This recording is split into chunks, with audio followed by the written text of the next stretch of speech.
ఇప్పుడు ఎప్పుడు కూడా నిజాలు నిదానంగా బయటపడతాయి. అబద్ధాలు ప్రచారం విపరీతంగా జరిగిపోతూ ఉంటాయి. కానీ ఒక 40 సంవత్సరాల నుంచి అల్లుకున్న మా బంధం ఒక చిన్న వివాదం వల్ల, మాకు సంబంధం లేని వివాదం వల్ల మా రాజకీయ భవిష్యత్తుకి ఏదో అవద్దని అనుకోవడం, అదంతా కూడా ఇదొక ఎవరన్నా ఆ విధంగా అనుకుంటే అది అపోహ, వాళ్ళ అమాయకత్వం అవుతుంది.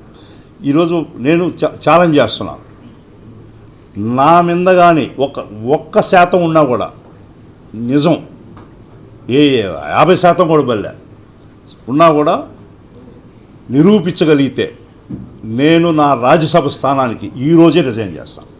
రిజైన్ చేయడమే కాదు, రాజకీయాలు శాశ్వతంగా తప్పుకుంటాను. మా రాజకీయ ఒక అభివృద్ధిని దాన్ని ఓర్చుకోలేక కొంతమంది చేసేటువంటి రాజకీయ కుట్రలో భాగంగా దీని తెరపైకి తీసుకొస్తున్నారు. ఎవరు తీసుకొస్తున్నారని నేనేం మాట్లాడదలుచుకోవాలా. ఎవరిని నేను గురించి అది కమిషనే తేల్చాలి. మేము అడిగేది ఒక్క బిఎంఆర్ పేరే ఎందుకు చెప్పాల్సి వచ్చింది? ఈ జిల్లాలో ఇసుక పాలనకు సంబంధించి అనేక మంది నాయకులు ఉన్నారు. మీరు ఆయన ఆ మాటే ఎందుకు చెప్పాడు?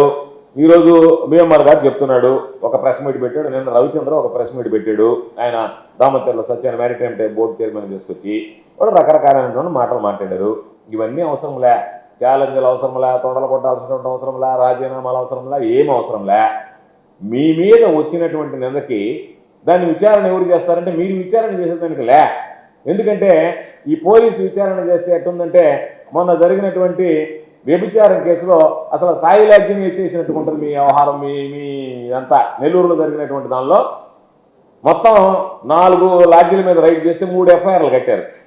తెలుగుదేశం నాయకుడు ఉండేటువంటి దాంట్లో పేరు తొలగించడం కాదు, అసలు ఆ లాడ్జీ మీదనే ఎఫ్ఐఆర్ ఎత్తేసారు. ఎందుకంటే ఆ లాడ్జీ మీద ఎఫ్ఐఆర్ కడితే దాని సీసీ ఫుటేజ్ అన్నీ మీరు ప్రొడ్యూస్ చేయాలి కాబట్టి అసలు లాడ్జీ మీదనే, అంటే దాని మీద మేనేజర్ మీద కానీ ఎవరి మీద లేకుండా ఎత్తిపారేశారు. దానికి ఏంటి, మీకున్నటువంటి వాళ్ళు వాళ్ళకు అనుకూలమైన వాళ్ళు కాబట్టి వాళ్ళకి ఆశ్రయం కల్పించారు కాబట్టి వాళ్ళని ఎత్తేసారు. కాబట్టి మీ విచారణలు వద్దు, మీరు కాల్ డేటా తీసుకోండి.